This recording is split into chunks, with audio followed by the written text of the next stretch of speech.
Dios le bendiga, sean bienvenidos a este estudio bíblico. Hoy estamos estudiando el libro de Mateo, verso por verso, capítulo 17. Si tiene su Biblia, búsquela. Vamos a estar estudiando y hablando la palabra del Señor para la edificación del pueblo de Dios, de la iglesia. Aleluya. Vamos a leer desde el versículo 1, capítulo 17, del libro de Mateo. Aleluya. Hay algo que voy a hablar hoy que tal vez usted no lo ha escuchado, pero si no va de acuerdo con lo que le han sido enseñado, simplemente lea la Biblia, estúdiela y confirme si lo que yo voy a decir es cierto o no. Si el Espíritu le da convicción, gloria a Dios. Si no, pues tiene la libertad de decirme eso no es así, y lo podemos hablar y lo podemos discutir. Amén. La transfiguración dice, y leemos en el nombre del Padre, del Hijo y del Espíritu Santo. Amén.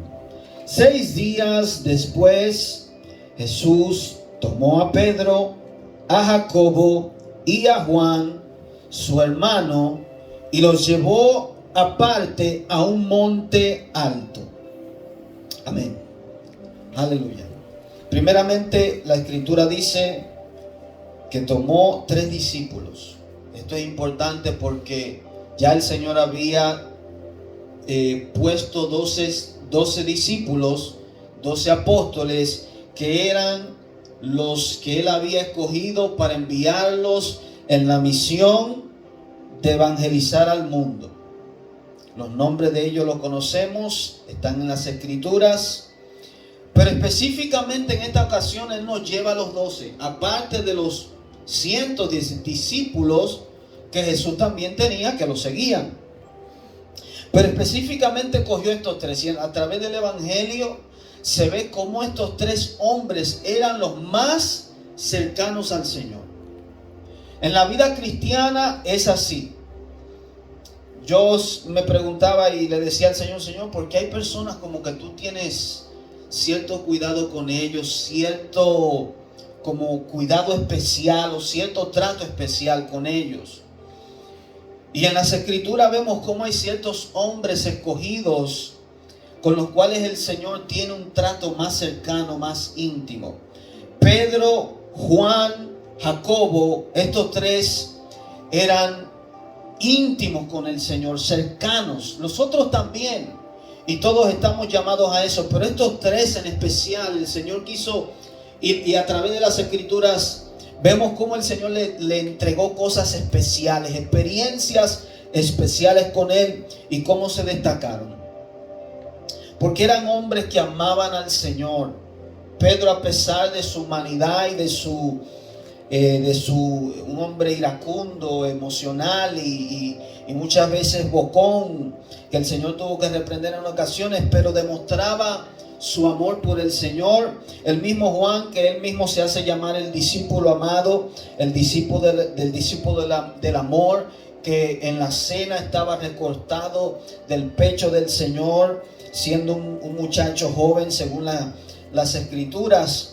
Eran cercanos al Señor y el Señor quiso revelarle cosas profundas a ellos. Incluso Juan no solamente escribe el Evangelio de San Juan, sino que también escribe Apocalipsis y también 3 cartas en la Biblia.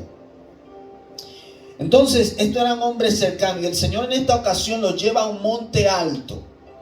El Señor Jesús le gustaba orar en los lugares altos. Los lugares altos en la Biblia simbolizan un lugar de intimidad, un lugar de búsqueda. Y hasta el día de hoy hay personas cristianas que se van a los montes, gente que no entienden esto, pero Jesús lo hacía, era una práctica de él. Y allí en los montes había algo que sucedía sobrenatural. Y en esta ocasión, en el versículo 2 dice, y se transfiguró delante de ellos y resplandeció su rostro como el sol, y sus vestidos se hicieron blancos como la luz. El Señor en este momento, la palabra transfiguración quiere decir que se transformó, cambió de una forma a otra. dice que su rostro empezó a brillar como el sol. Esto da a demostrar y entender que Jesús, cuando decía yo soy el Hijo del Hombre, o cuando Dios mismo dice este es mi Hijo amado, en él tengo complacencia, y cuando la Biblia habla y dice que la palabra de Dios se hizo carne, cuando Jesús se transfigura, muestra su naturaleza en el Espíritu, que era Dios, luz. Juan dice, esta es la luz del mundo, la luz de los hombres. Y dice que su rostro empieza a brillar como el sol resplandeciente y que sus vestiduras se hicieron totalmente blancas. Allí está Juan, en ese monte, Jacobo y Pedro. Y ellos ven lo que sucede. Sucede algo sobrenatural. Y dice en el versículo 3, y he aquí, les aparecieron Moisés y Elías hablando con él. Y aquí es donde voy a explicar algo. Mucha gente dice que esto fue una visión. Muchas personas interpretan.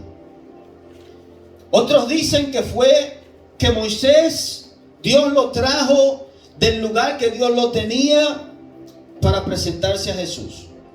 Mas sin embargo, la Biblia prohíbe en el Viejo Testamento hablar con los muertos, comunicarse con espíritus que ya han pasado de esta vida.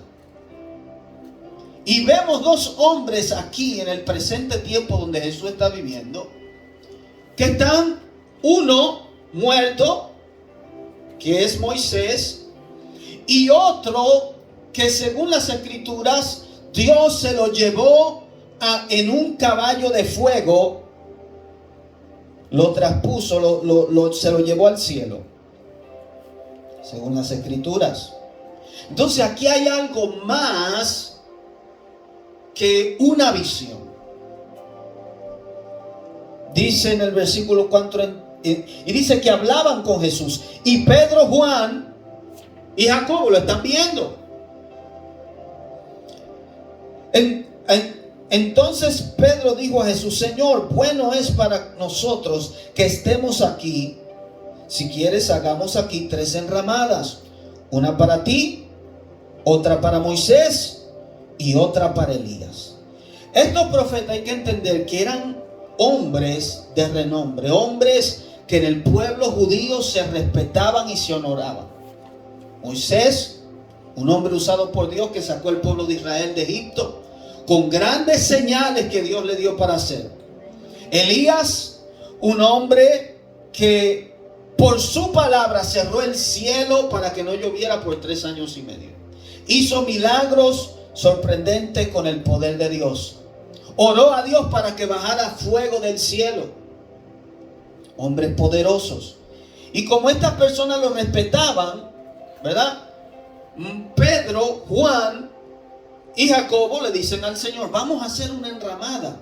Una enramada es como quien dice, un lugar de habitar, un lugar para reposar, donde podamos estar tranquilos. ¿Qué quiere decir esto? Pedro está viendo que aquí, él está siguiendo a Jesús, pero ve 2 hombres donde él ha leído las escrituras que eran hombres de Dios de poder, igual que Jesús. Y Pedro con esta palabra quiere como poner a Jesús, a Elías y a Moisés en el mismo plano. Pero algo sucede. Mientras él aún hablaba, una nube de luz los cubrió. Y he aquí una voz desde la nube que decía, este es mi Hijo amado, en quien tengo complacencia, a él oí. Y esta voz viene de Dios, de una nube que los cubrió, que ahora le deja saber a Pedro, a Jacobo y a Juan, ok, yo usé a Moisés en un tiempo con gran poder, yo usé a Elías con gran poder, pero este es especial, es mi Hijo amado, en quien yo tengo complacencia. Escúchenlo a Él, háganle caso, lo que Él diga. ¿Cuántas veces no escuchamos a Moisés y estudiamos las Escrituras, lo que Dios hizo a través de él y Elías también? Pero este es Jesús, el Hijo amado de Dios, el escogido. Sépase que lo que está sucediendo aquí es un acto de Dios, donde Dios a Moisés, estando en el monte, cuando él subió al monte a orar con Dios, 40 días, 40 noches, Moisés le dice al Señor: quiero conocerte. El Señor dijo: está bien, te pondré en un lugar cercano a mí, y no verás mi rostro, porque el que viere mi rostro morirá, sino que verá mis espaldas. Mucha gente entiende que lo que Moisés vio fue la espalda de Dios, pero que no le vio el rostro, vio a Dios de espalda. Eso, ahí es donde la gente se equivoca, porque la palabra verás mis espaldas, un lugar cercano a mí, en el hebreo quiere decir, puede significar un lugar futuro o un lugar venidero, o algo que va a suceder. Y lo que está sucediendo aquí es que Moisés, cuando sube al monte, incluso cuando él bajó, para que entiendan lo que está sucediendo, cuando él bajó del monte, dice la Biblia que su rostro le brillaba como luz, como resplandor, y él tuvo que ponerse un velo para que el pueblo no lo idolatrara, porque era algo que le daba temor. ¿Sabe por qué le brillaba el rostro? Porque en ese momento que él está en el monte, Dios de alguna manera, no sé cómo, lo trajo al monte de la transfiguración donde está Jesús. Desde su presente hacia el futuro lo llevó donde está el Señor. Y al él ver la revelación de Cristo, al ver, él le dijo: yo quiero conocerte, yo quiero saber quién tú eres. ¿Sabe qué hizo el Padre? Le mostró a su Hijo la revelación de quién Él es. ¿Y por qué su rostro brillaba? Porque el rostro de Cristo, el resplandor que emanaba, se le transmitió a Moisés. Incluso Pablo dice, hablando de los judíos, que hoy ellos tienen un velo, que no pueden ver a Cristo. ¿Y por qué entonces Moisés se tapó la cara? Porque todavía no era el tiempo de que ellos conocieran y se les revelaran la gloria del Hijo de Dios.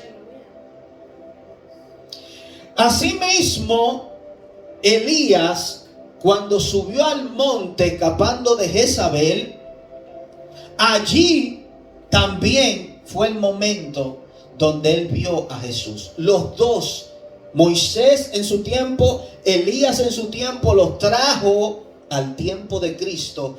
No para hablar ellos con Jesús, sino para Jesús decirle a ellos: yo soy el plan que de todo este tiempo que ustedes han estado aquí, yo soy el plan que Dios ha preparado para salvar el mundo. Yo soy el Salvador, yo soy Dios, y esto es lo que voy a hacer. Voy a morir en este y tal día y tal tiempo.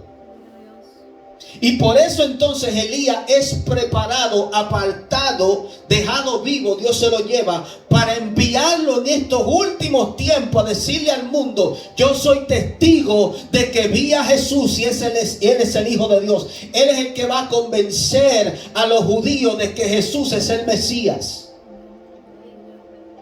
Por eso, oiga lo que dice más adelante. Al oír esto, los discípulos se postraron sobre su rostro y tuvieron gran temor. Entonces Jesús se acercó y los tocó y dijo: levantaos y no temáis. Y alzando ellos los ojos, a nadie vieron sino a Jesús solo. Cuando descendieron del monte, Jesús les mandó diciendo: no digáis a nadie la visión hasta que el Hijo del Hombre resucite de los muertos. Entonces sus discípulos le preguntaron diciendo: ¿por qué pues dicen los escribas que es necesario que Elías venga primero? Ellos están diciendo: pero ya tú viniste, ¿dónde está Elías? acabamos de ver Elías, pero no estaba él supuesto a regresar, no estaba supuesto a él venir para prepararte el camino. Oiga lo que dice Jesús. Respondiendo Jesús le dijo: a la verdad Elías viene primero, hablando Jesús de este tiempo, su segunda venida, y restaurará todas las cosas. Mas os digo que Elías ya vino y no le conocieron, sino que hicieron con él todo lo que quisieron. Así también el Hijo del Hombre padecerá de ellos. Entonces los discípulos comprendieron que les hablaba de Juan el Bautista. ¿Qué pasa? Que el Señor, los judíos entendían que el Mesías venía una sola vez, como un militar. Hasta el día de hoy ellos entienden que el Mesías es un hombre que va a venir a poner orden en el mundo, va a ser un hombre de guerra, un líder político. Pero ellos no entendieron la revelación de que Jesús primero venía, el Mesías primero venía a morir por el mundo, para salvar la humanidad, morir y luego en su segunda venida. Entonces, ¿qué pasa? En las dos venidas el Señor tiene a alguien preparándole el camino.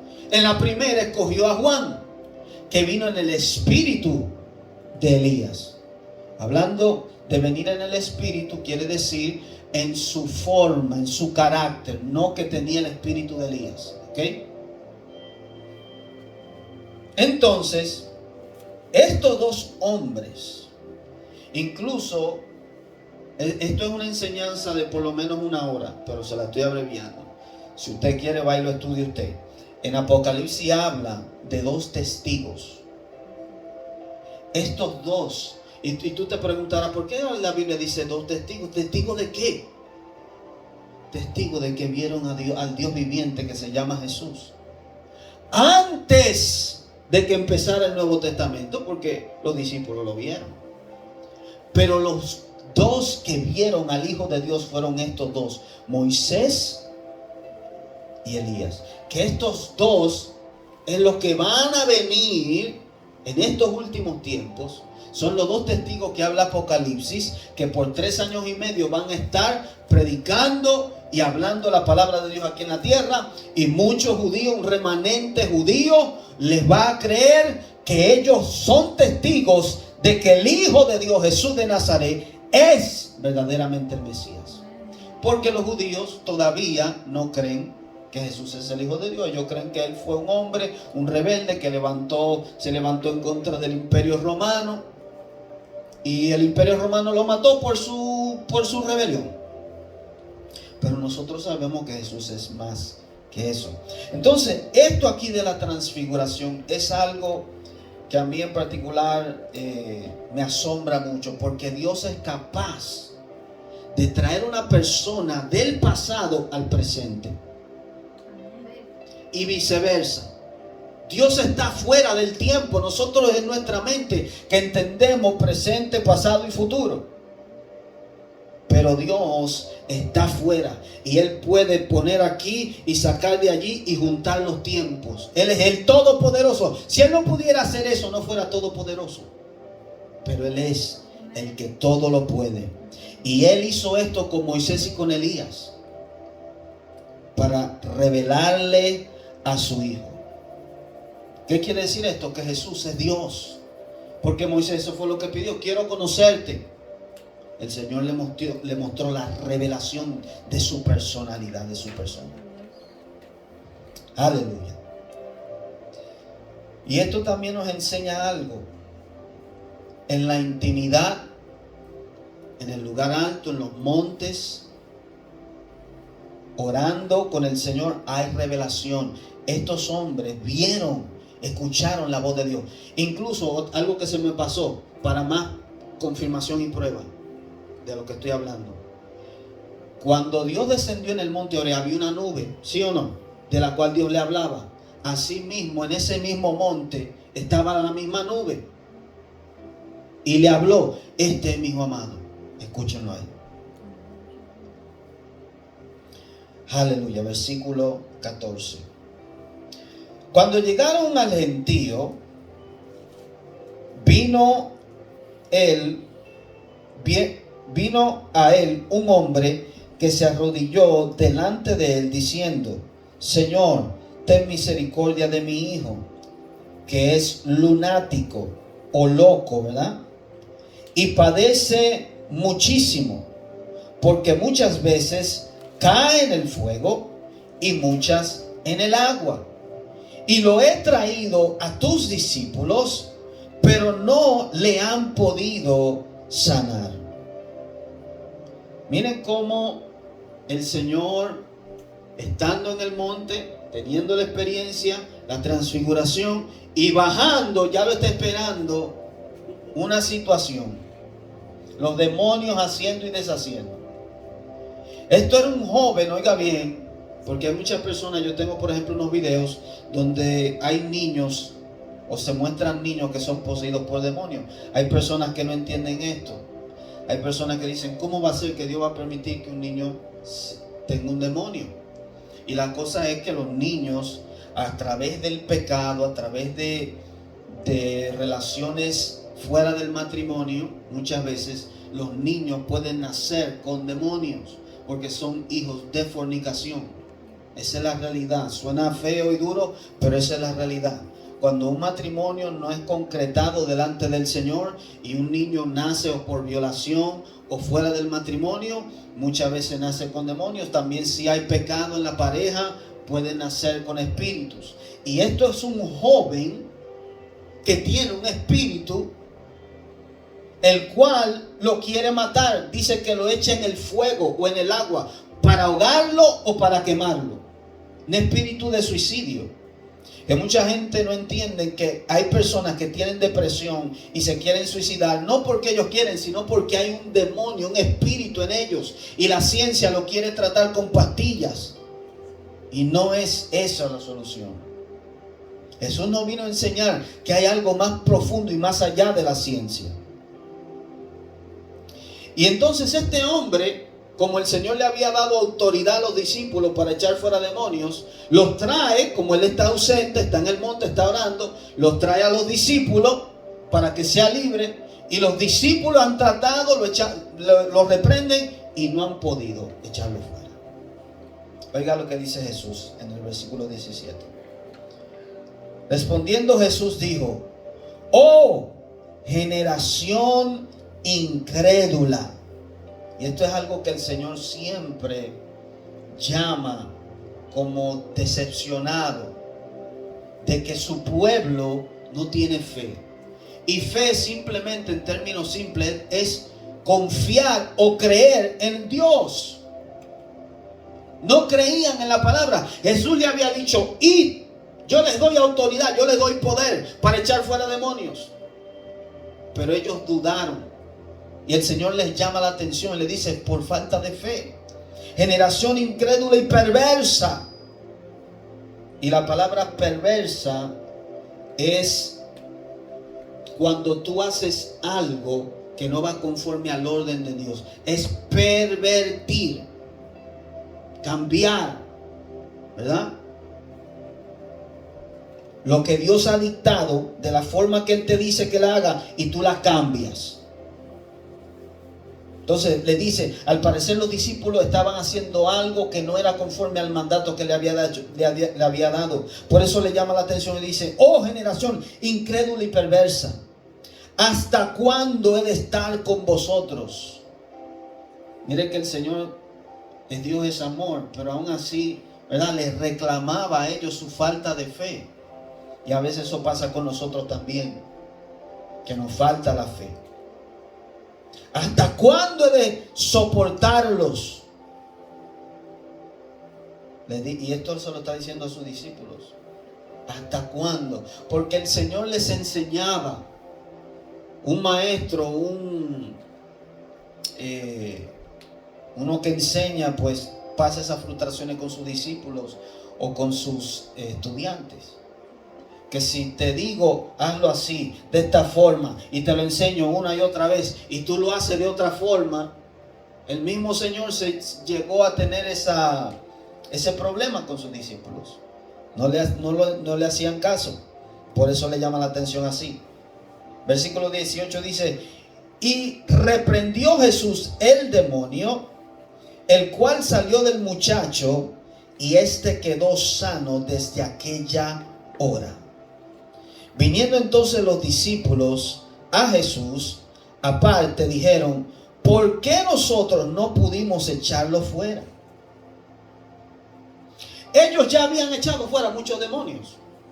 Ellos habían orado por paralíticos. Ellos habían resucitado muertos. Ellos habían hecho milagros.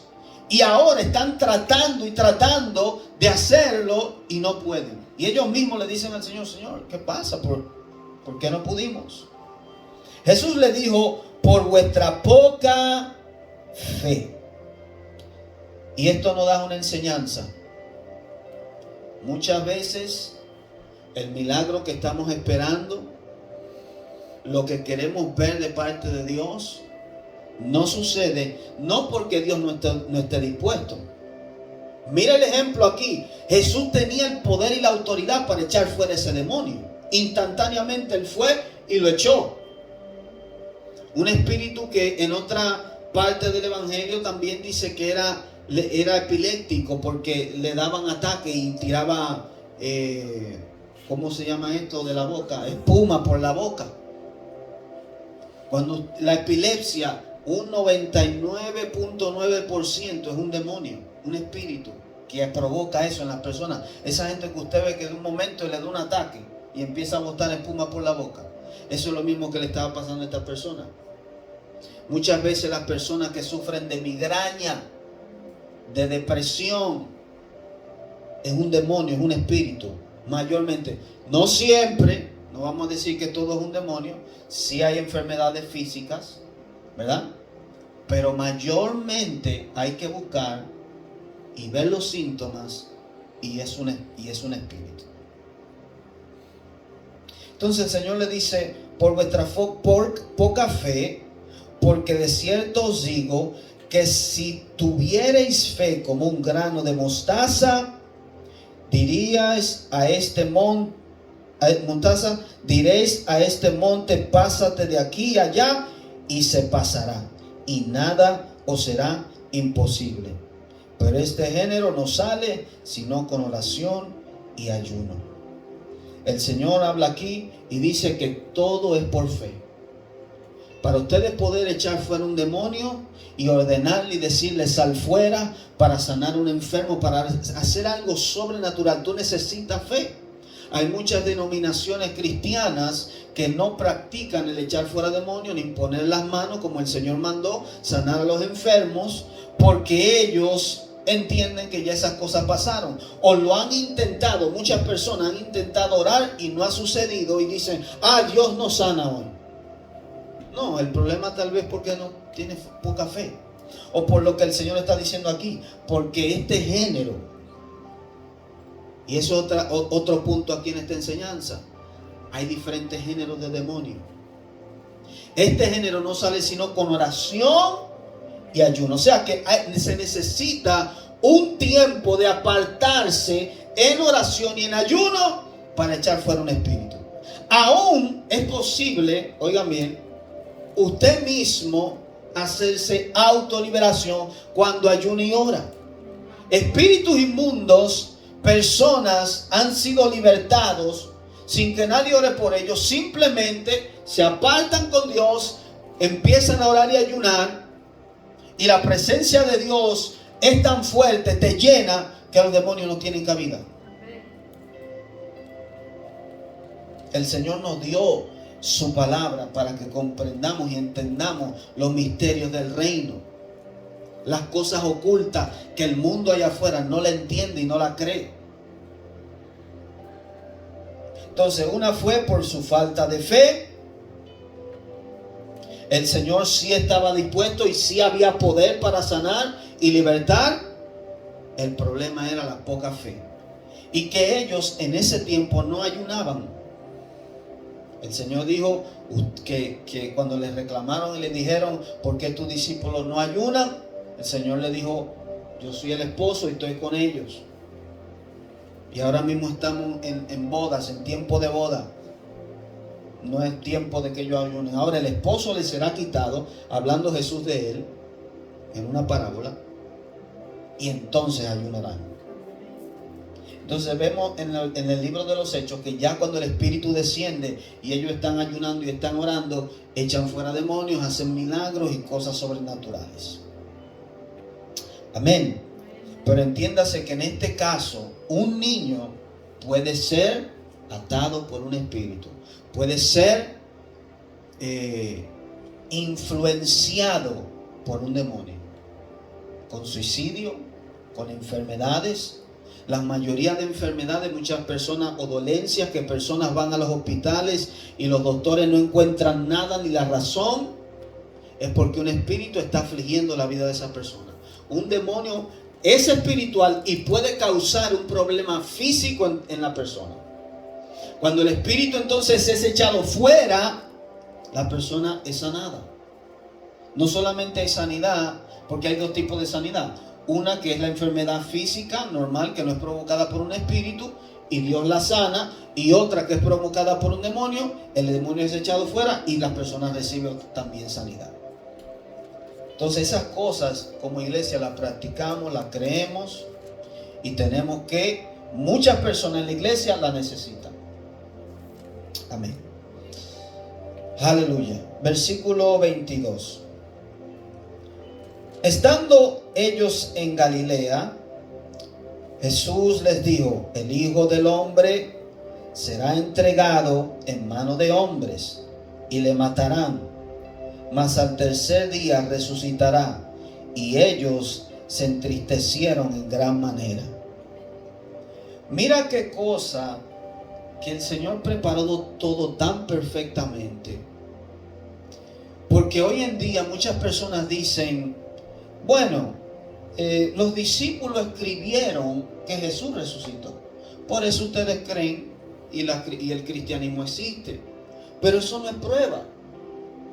Pero el Señor mismo, los mismos discípulos escriben varias veces que el Señor le dijo que iba a morir y iba a resucitar. El mismo Señor predijo su muerte, cómo iba a suceder y que iba a resucitar al tercer día. Mas sin embargo, cuando sucedió, ellos no lo creían. Es como que se le olvidó. Porque en el momento que vieron a Jesús muerto, todos ellos huyeron. Estaban escondidos. Y cuando la mujer o las mujeres que fueron al sepulcro el día que Jesús resucitó y le dijeron a los discípulos: Él está vivo, lo vimos, no se lo creían. Mas sin embargo, Señor Jesús se lo dijo varias veces. Entonces, eso me da a entender a mí una realidad. Estos hombres verdaderamente vieron a Jesús vivo. Ellos no lo creían hasta que lo vieron. Y ellos escribieron esto. Si hubiera sido una sola persona que lo escribe, ahí tú puedes dudar. Pero Mateo, Juan, Pedro escribió de eso, Pablo, diferentes hombres escribieron de que vieron a Jesús vivo. No solamente un solo. Incluso historiadores escribieron de Jesús como prueba. Pero la gente quiere 1,000,000 de pruebas. Hay ateos que dicen: eso no es prueba suficiente. Mas sin embargo creen en César, creen en los diferentes mitos, hombres que escribieron, donde hay simplemente 10 tal vez documentos de eso, y de la Biblia hay como 5,000 documentos bíblicos antiguos que se pueden comprobar que se escribieron, hombres lo escribieron. Pero son muchas veces excusas para no creer en Dios y para vivir una vida de pecado. La mayoría de veces las personas ponen excusas porque no quieren dejar su vida pecaminosa, porque no quieren un Dios que les dicte, el dueño del universo, que les diga cómo deben vivir. Pero Jesús les anunciaba y les decía una y otra vez: yo voy a morir y voy a resucitar al tercer día. Yo voy a ser entregado. Y se lo recordaba again y otra vez. para que quede registrado de que el mismo Jesús sabía lo que había de venir al mundo, que Él no le quitaron la vida, sino que Él la entregó. Él mismo dijo: yo tengo poder para entregarla y tengo poder para tomarla de vuelta. Ningún hombre ha hecho eso nunca jamás. Ningún profeta, ningún político, ningún líder religioso. Solamente Jesús predijo su muerte y pudo resucitar, comprobando que Él es Dios. Hoy están poniendo mucho en duda si Jesús es Dios o no, especialmente los musulmanes. La tumba de Mohammed está ahí. La única tumba que está vacía es la de Jesús. Nunca han podido encontrar su cuerpo ni sus huesos. Y específicamente la Biblia da localización donde fue que lo enterraron. Y allí mismo yo he ido y fui y está vacía. Porque Él está vivo, resucitó de entre los muertos. Si Jesús no fuera real, si no estuviera vivo, yo no estuviera perdiendo mi tiempo como cristiano. Si esto no fuera real, hace tiempo que yo hubiera estado haciendo y deshaciendo por allá afuera. Aleluya. Versículo 24. Cuando llegaron a Capernaum, vinieron a Pedro los que cobraban las 2 dracmas. Y la dracma era una moneda en ese tiempo que tenía cierto valor. Y le dijeron: vuestro maestro no paga las 2 dracmas. Acuérdense que en ese tiempo Israel, el pueblo judío, el pueblo de Dios, a quien Jesús vino, Jesús era judío, estaban bajo el régimen o el imperio romano. Y desde ese tiempo existen los impuestos, aún desde antes. Hay gente que hoy en día se queja de los impuestos. Hay gente que habla mentira cuando llena los impuestos o reportan los impuestos. A Jesús lo acusaron cuando lo llevaron delante de Caifás de que él dijo que no deberían pagar impuestos. Nunca. Aquí hay un ejemplo. Le preguntaron a Pedro: tu maestro, o como forma de buscar, a Jesús siempre le buscaban forma de buscarle fallas. A ver, ¿tu maestro no paga los impuestos? Entonces, desde ese tiempo había imposición. Un impuesto es un cobro. Cuando tú ganabas dinero, cuando tú vendías algo, tú tenías que darle una parte al gobierno. ¿Para qué? Para suplementar el gobierno, sostenerse y poder hacer cosas. Como hoy, nosotros tenemos escuelas. Los taxes sí son altos, pero a través de eso tenemos escuelas públicas, tenemos calles, tenemos un gobierno. Los impuestos sirven para muchas cosas. Que son altos, sí. Que son injustos muchas veces, es real. El mismo Jesús lo sabía. Y mire lo que dice. Él dijo: sí. Y al entrar él en casa, Jesús le habló primero diciendo. ¿Por qué dice le habló primero? Porque esto no sucedió en el mismo lugar. Jesús no estaba escuchando. Cuando Pedro va a decirle al Señor: Señor, mira, están cobrando impuestos y dicen que tú no lo pagas. El Señor le habló primero porque ya Dios le había revelado que esto venía. Eso es lo que el cristiano tiene o la ventaja que tenemos con el Espíritu Santo. Jesús tenía una relación tan cercana con Dios que ya Dios le decía a él todo lo que le iba a pasar en el día. Y cuando Pedro le dice, o el Señor le habló primero y le dijo, y al entrar en la casa Jesús le habló primero diciendo: ¿qué te parece, Simón? Los reyes de la tierra, ¿de quiénes cobran los tributos o los impuestos? ¿De sus hijos o de los extraños? Y cuando habla de sus hijos está hablando de los ciudadanos, ¿verdad? Por ejemplo, nosotros como ciudadanos estadounidenses, los impuestos deberían ser según el Señor, no para los ciudadanos que viven aquí, sino para los extranjeros que vienen y quieren habitar y que quieren usar las cosas. Entonces dice, de sus hijos o de los extraños. Pedro le respondió, de los extraños. O sea, que lo justo es cobrar impuestos de los extraños, no de los hijos. Jesús le dijo, luego los hijos están exentos. ¿Qué quiere decir? Absueltos, que no deberían pagarlo. Tienen ese beneficio. Sin embargo, para no ofenderles, ve al mar y eche el anzuelo, y el primer pez que saques, tómalo. Y al abrirle la boca, hallarás un estartero, que es otra moneda de un valor monetario. Y dice, tómalo y dáselo por mí y por ti. Jesús pagó impuestos. Pero hay algo poderoso aquí, que el Señor siempre dependía de Dios. Mucha gente quiere milagros y quiere que Dios les provee y les supla. Aquí vemos un ejemplo donde hay una necesidad. El Señor, dice la Biblia, no tenía dónde recostar su cabeza. El Señor, mucha gente lo tildan de pobre. Jesús no era pobre. Se le dice pobre porque no era una persona rica tampoco, que tenía un negocio o gran cosa. Un pobre es una persona que no tiene dónde vivir, qué comer, cómo sustentarse. Mas sin embargo, Jesús vemos que siempre iba a la casa de una persona y comía. Dice la Biblia que las mujeres con las que él andaba, estaban con él, le daban de sus bienes. Y personas, ¿verdad?, lo invitaban a comer. Y ahora aquí vemos un milagro, donde el Señor, sabiendo todas las cosas, le dice, Pedro, ven, tira el anzuelo.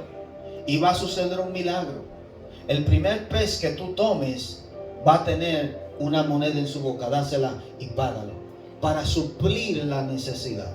Dios siempre va a suplir la necesidad. Es posible que no sea que tengas toda la riqueza y la abundancia del mundo, es voluntad de Dios darnos y bendecirnos.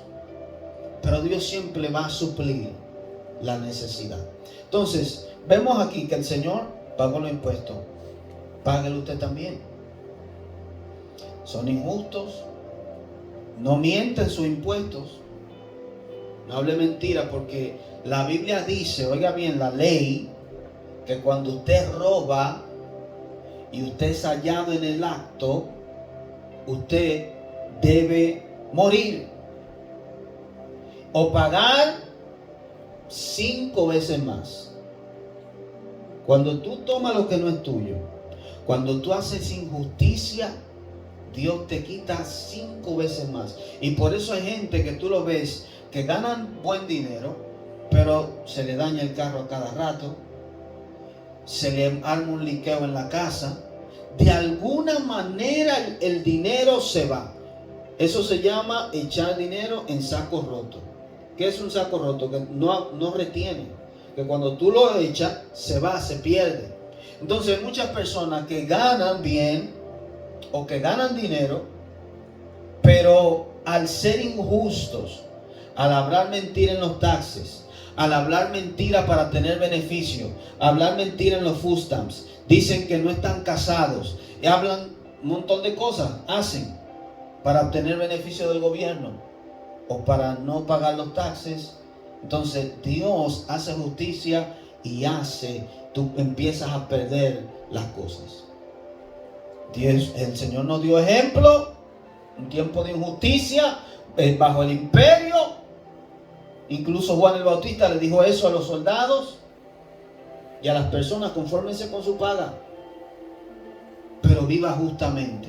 Sabemos que vivimos en tiempos injustos y muchas personas dicen: pero ¿cómo entonces voy a sobrevivir si no hablo mentiras, si no hago aquello?